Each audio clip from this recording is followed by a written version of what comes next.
Hello everyone, I am Abhinav Jaitwal from GPC Karauli. आज हम electrical engineering के 204 सब्जेक्ट के चैप्टर 3 मेजरमेंट ऑफ रेजिस्टेंस के second part measurement of medium resistance के बारे में स्टडी करेंगे। लास्ट क्लास में हमने दो मेथड पढ़े थे। एक था एमीटर वोल्टमीटर मेथड और दूसरा था सब्स्टिट्यूशन मेथड। आज हम इसके तीसरे मेथड व्हीटस्टोन ब्रिज के बारे में और चौथा मेथड ओम मीटर ब्रिज के बारे में स्टडी करते हैं। व्हीटस्टोन ब्रिज का सर्किट डायग्राम सामने रिप्रेजेंटेड है, जिसमें चार रेजिस्टेंस है पी क्यू आर एस, अलग अलग वैल्यू या सेम वैल्यू के हो सकते हैं, जिसमें पी क्यू पी और Q एडजेसेंट आर्म रेजिस्टेंस है, S स्टैंडर्ड रेजिस्टेंस है और R अननोन रेजिस्टेंस है। इसका थेवेनिन इक्विवेलेंट नीचे सेकंड सर्किट में है, जो कि VTH, RTH, RG और एक करंट IG फ्लोइंग सर्किट में फ्लो हो रहा है, जिसकी वैल्यू है VTH upon RTH plus RG according to the Thevenin equivalent circuit. अब इस सर्किट को पढ़ने से पहले हमें एक कंसेप्ट जानना होगा, जिसमें कि इक्विपोटेंशियल सरफेस का। नीचे दिए डायग्रामों में से फर्स्ट डायग्राम, अगर करंट अगर V2 की वैल्यू V1 से ज़्यादा, V1 की वैल्यू अगर V2 से ज़्यादा है तो करंट कितना फ्लो होगा? हाई वोल्टेज से लो वोल्टेज की तरफ, यानी V1 से V2 की तरफ। अगर V2 की वैल्यू V1 से ज़्यादा है तो करंट फ्लो होगा फ्रॉम V2 टू V1, और अगर दोनों की सेम वैल्यू है तो करंट फ्लो कितना होगा? ज़ीरो। और इस सरफेस को मैं कहूँगा equipotential surface. Okay,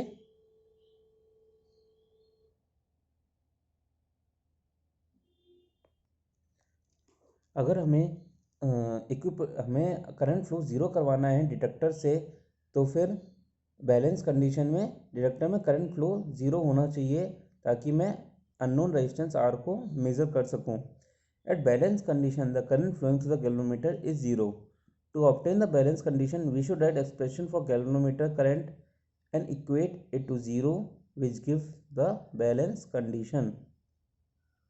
means VTH VOC के बराबर होना चाहिए थेवेनिन थ्योरम के अकॉर्डिंग। अब इस सर्किट को, ये भी एक वही व्हीटस्टोन ब्रिज का सर्किट है, जिसको हमने डिटेक्टर को हटा के एक ओपन सर्किट VOC से रिप्रेजेंट किया है, डिटेक्टर को हटा के, क्योंकि VOC तब होगा जब IG इक्वल टू ज़ीरो होगा, और हमें यही प्रूव करना है।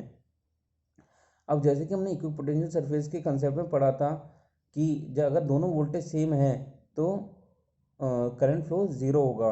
इट मीन्स अगर I1 VBD यानी VB minus VC V open circuit के बराबर है, तो I1 कितना होगा?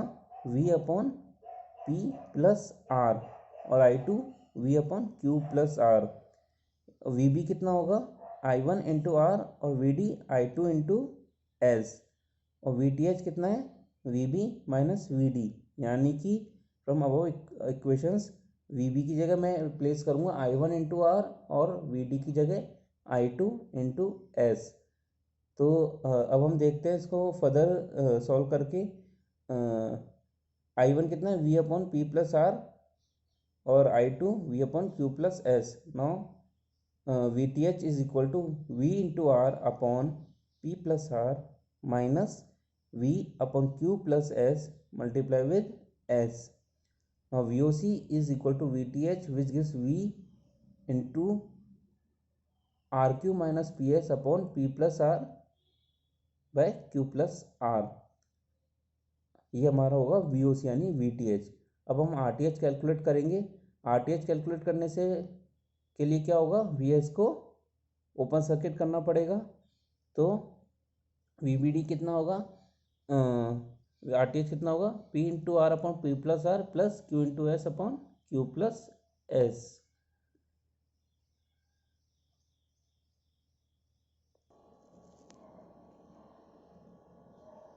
अब IG क्या है? VTH upon RTH plus RG, यानी अब वी टी एच को कैसे रिप्रेजेंट करूँगा, V up into R Q minus P S upon P plus R into Q plus R और R T H plus R G. At balance condition the current flow in the calculator is zero, क्योंकि detector में zero current होगा तभी वो balance condition में आएगी ना equipotential surface बनने के बाद, यानी आई जी जब भी जीरो होगा, यानी V R Q minus P S upon P plus R Q plus R R T H plus R S equal to zero,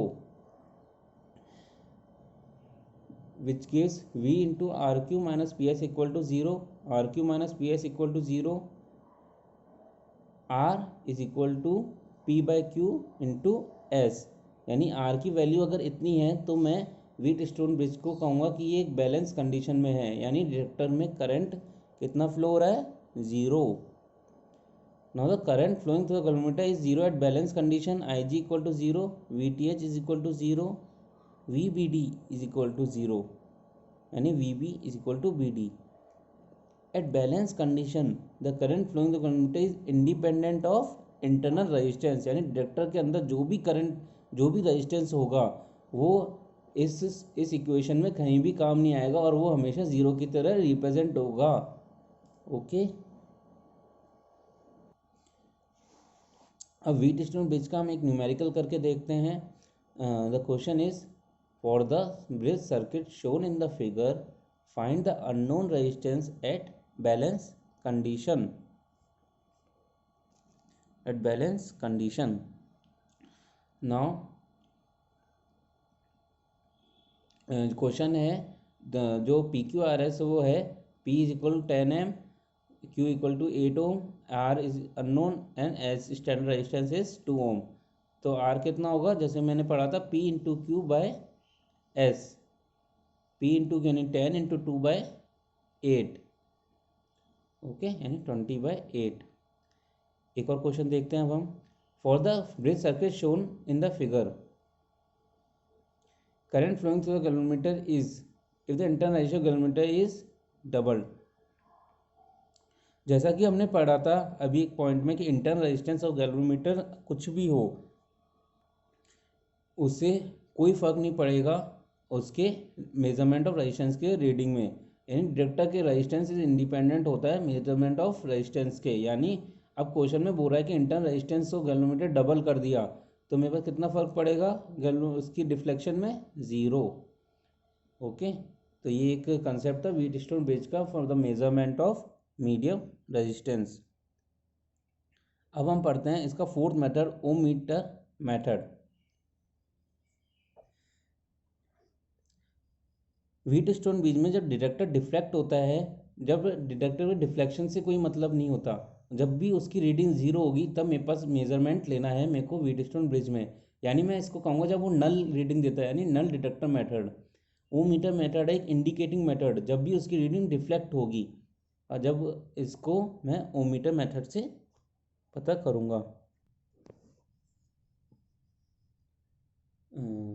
first of all से हम कुछ थ्योरी पढ़ते हैं। It is indicating type of instrument to measure the medium resistance.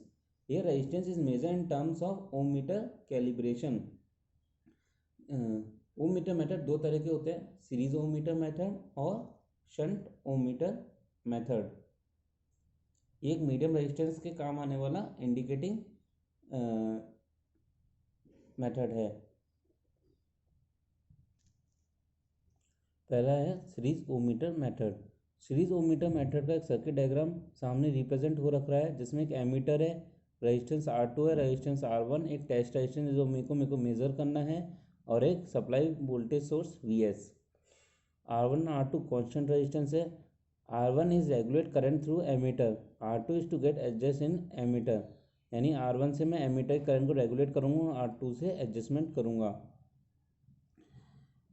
अगर A be open circuit है, जैसे कि हम ऊपर सर्किट डायग्राम में देख रहा हूँ, A B upon open resistance है तो टेस्ट रेजिस्टेंस कितना होगा, इन्फिनिटी, क्योंकि ओपन रेजिस्टेंस कितना होता है, ओपन सर्किट रेजिस्टेंस इन्फिनिटी। आई कितना होगा, मिनिमम, और डिफ्लेक्शन कितना होगा, मिनिमम। एमीटर में आई मिनिमम होगा क्योंकि सर्किट ओपन सर्किट है, और डिफ्लेक्शन कितना होगा, मिनिमम, क्योंकि ओपन सर्किट में करंट कितना हो रहा है, ज़ीरो। यानी क्या कहूँगा मैं जब जब टेस्ट रेजिस्टेंस जितना ज़्यादा होगा सर्किट ओपन सर्किट होगा और करंट मिनिमम होगा, यानी डिफ्लेक्शन मिनिमम होगा। यानी इनफाइनेट टेस्ट रेजिस्टेंस पे डिफ्लेक्शन कितना हुआ, मिनिमम, और मिनिमम RTH पे, जबकि एक शॉर्ट सर्किट की कंडीशन है, डिफ्लेक्शन कितना हुआ, मैक्सिमम। तो मैं क्या कंक्लूड करूँगा, if A B terminal are short circuit means RT is equal to 0, I become maximum and deflection become maximum।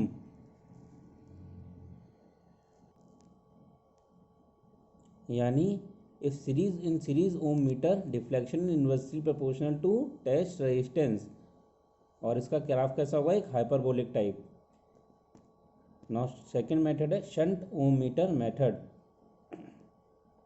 Shunt ohmmeter method का एक सर्किट रेजिस्टेंस है जिसमें कि सर्किट डायग्राम दे रखा है, जिसमें कि सप्लाई वोल्टेज है R1 है, एमीटर है, और RT है एमीटर के पैरेलल में। अब शंट इसलिए कहते हैं क्योंकि एमीटर पैरेलल में लगाया, उसमें सीरीज इसलिए कहते थे क्योंकि एमीटर सीरीज में लगा था टेस्ट रेजिस्टेंस के। R1 कांस्टेंट रेजिस्टेंस है, R2 टेस्ट रेजिस्टेंस है। अब देखो, अगर ए बी ओपन सर्किट है तो टेस्ट रेजिस्टेंस कितना होगा, इन्फिनिटी, और सारा की सारा करंट कितना होगा, एमीटर में फ्लो होगा। यानी जब जब RT इनफाइनाइट होगा, सर्किट ओपन सर्किट होगा और करंट सारा फ्लो होगा एमीटर में, क्योंकि वो उसके शंट में लगा हुआ है।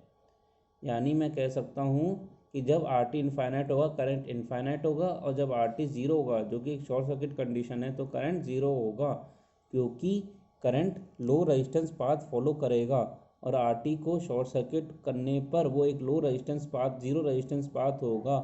यानी एमीटर के इंटरनल रेजिस्टेंस ऑब्स्ट्रक्ट करेगा करंट को उसके अंदर से फ्लो होने में।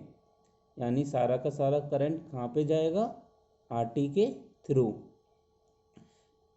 यानी अब मैं जब इसका कंक्लूड करूँगा, इसको कहूँगा कि RT जितना बड़ा होगा करंट उतना फ्लो होगा और डिफ्लेक्शन उतना ज़्यादा होगा। RT जितना छोटा होगा करंट उतना कम होगा और डिफ्लेक्शन उतना कम होगा। यानी अगर मैं इसको एक देखूँ, if RT is equal to zero deflection is minimum, and if RT is equal to infinity deflection is maximum. इसका जो ग्राफ बनेगा वो लीनियर होगा, मीन्स RT के साथ डिफ्लेक्शन बढ़ रहा है। वहीं सीरीज में अपन ने क्या देखा था ग्राफ, हाइपरबोलिक, यानी टेस्ट रेजिस्टेंस बढ़ने के साथ डिफ्लेक्शन कम हो रहा है।